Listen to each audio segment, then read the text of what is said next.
Hello, magandang araw po sa inyo mga ka-real talk. Na-miss ko kayo. Kumusta na po kayo? Ako ito, medyo na-busy lang po ako sa kaka-reel sa Facebook, kaya follow niyo po ako, Marisol Templo.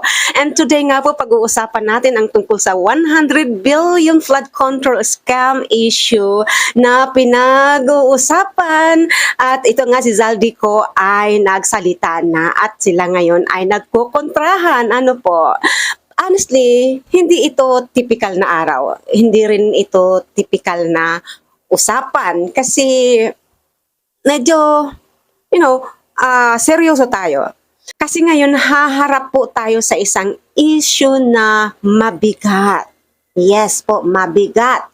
Mabigat tulad ng baha na hindi gumagalaw-galaw dahil may mga bulsa raw na mas gumagalaw kaysa sa mga proyekto. Real talk tayo, ano? Walang takot, walang paligoy-ligoy. Totoong real talk lang. Ano po?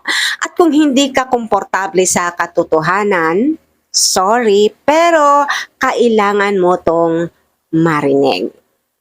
Alam nyo, napapagod na rin po ako minsan. Seryoso. Pagkagising mo, may bago na namang iskandalo. May bagong pangalan. May bagong video. May bagong away. Pero bilang mamamayan, wala tayong choice eh. Kasi hindi naman tayo pwedeng mapagod sa paghanap ng katotohanan. Kasi kung mapapagod tayo, sino ang mananalo? Ba? Kailangan nating malaman ang katotohanan eh. Yung makapangyarihan, yung may pera, at tayo, taong bayan, ang talo. Kaya tara, huwag tayong umatras ngayon. Mainit ngayon ang pangalan ni Zaldico at mas mainit pa diyan. Yung claim niya na 100 billion daw ang iniutos daw na i-insert sa 2025 budget. At ang mas nakakagulat, ang sabi niya, galing daw sa mismong Pangulo at pati kay Speaker Romualdez. Mga ka-real talk, sa video niya, sinabi niya raw na tumawag pa sa kanya ang budget secretary. Sinabi raw na may instruction daw ang presidente. Tapos, tinawagan pa raw niya yung USEC. At ang sagot daw sa kanya, what the president wants, the president gets. Kung totoo, grabe.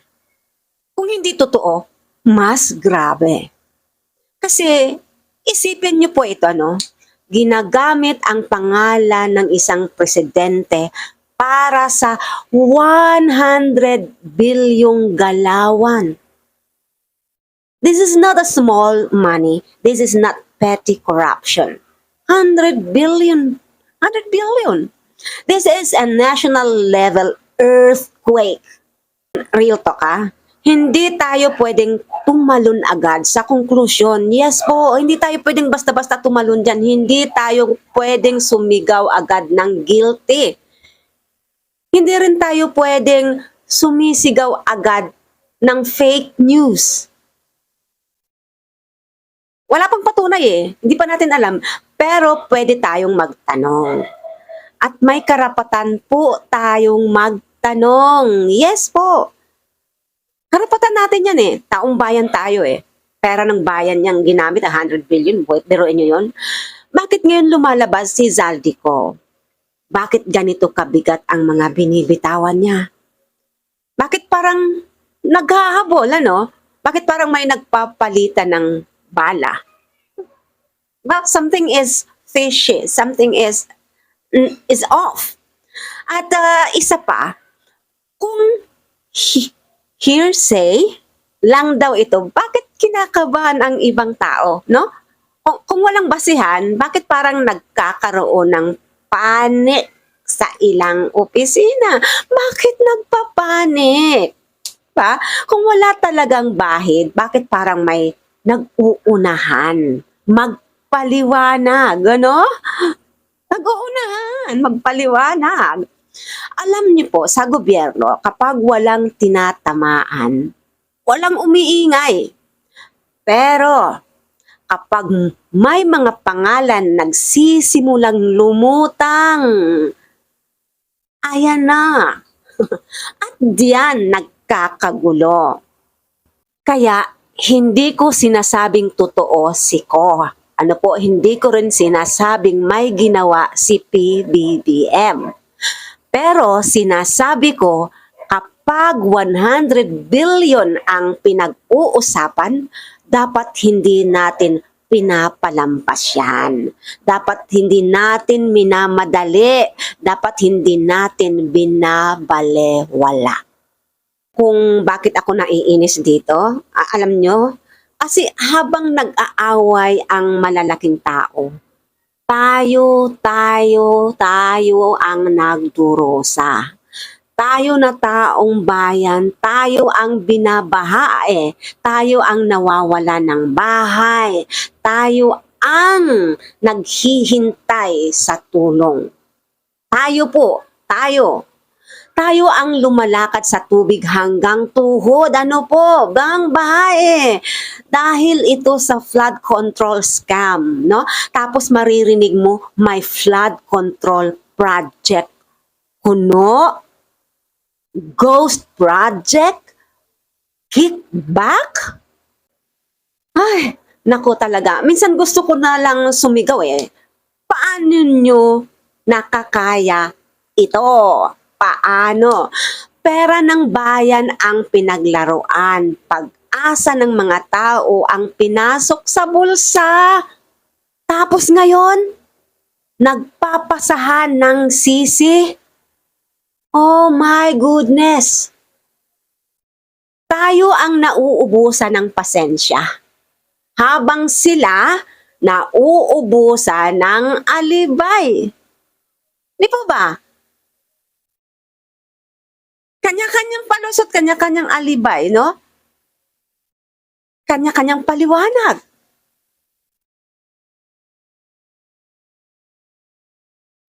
Pero mga kababayan, mga ka-real talk, ito ang dapat malinaw. Hindi porket sinabi ni Zaldico, totoo na. Pero hindi rin porket itinanggi ng palasyo, tapos na. Hindi ganyan ang justice sa Pilipinas. No. Hindi ganyan.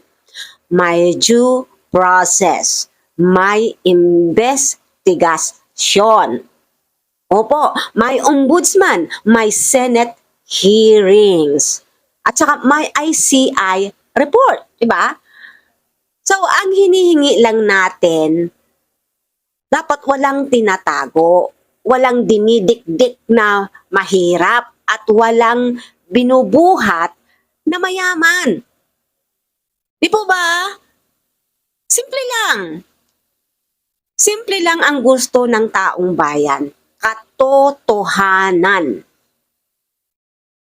Katotohanan na dapat mailabas. Ano ba talaga? Ano ba talaga? Ano ba talaga?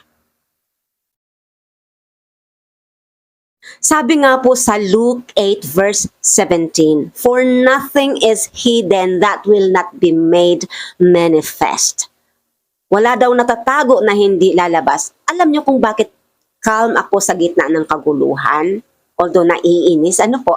Kasi alam ko na kahit gaano kalalim ang hukay ng kasinungalingan, may araw na mabubungkal. May araw talaga na lalabas at lalabas ang katotohanan. Kahit gaano kabigat ang sekreto, may araw at may araw na lalabas. At kahit gaano ka-powerful ng tao, gaano siya ka-powerful, hindi niya matatakasan ang Diyos. Opo, hindi niya matatakasan ang Panginoon. Kaya mga kapatid, don't lose hope. Don't lose faith. God sees everything.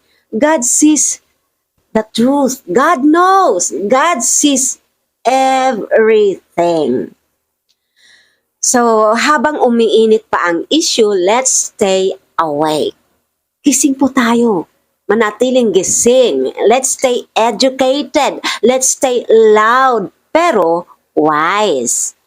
Hindi po ito ang panahon para matakot. Hindi ito panahon para maniwala agad. Ano po? At lalong hindi ito panahon para manahimik.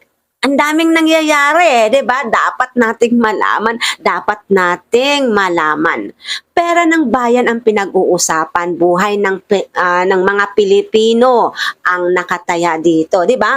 Baha, ang daming nangawala sa mundo dahil sa baha. Kaya hanggang sa susunod mga kaibigan, manindigan po tayo, ano? Para naman ako magdasal po tayo at huwag tayong mapagod sa paghahanap ng katotohanan. God bless you all at ingat po tayo. Ano po, ingat, ingat lagi palagi. And just like I always say, believe in yourself, believe in God, and share love. Ano po, share this video. And of course, sa mga hindi pa nakasubscribe, subscribe and comment down your violent reaction. Violent reaction, ano? Ano lang po tayo dito, ano? Kung ano lang yung tama, matapang, may paninindigan, pero nasa tama at nasa katotohanan. Ano po? Bye for now and see you in my next vlog. Bye for now. God bless.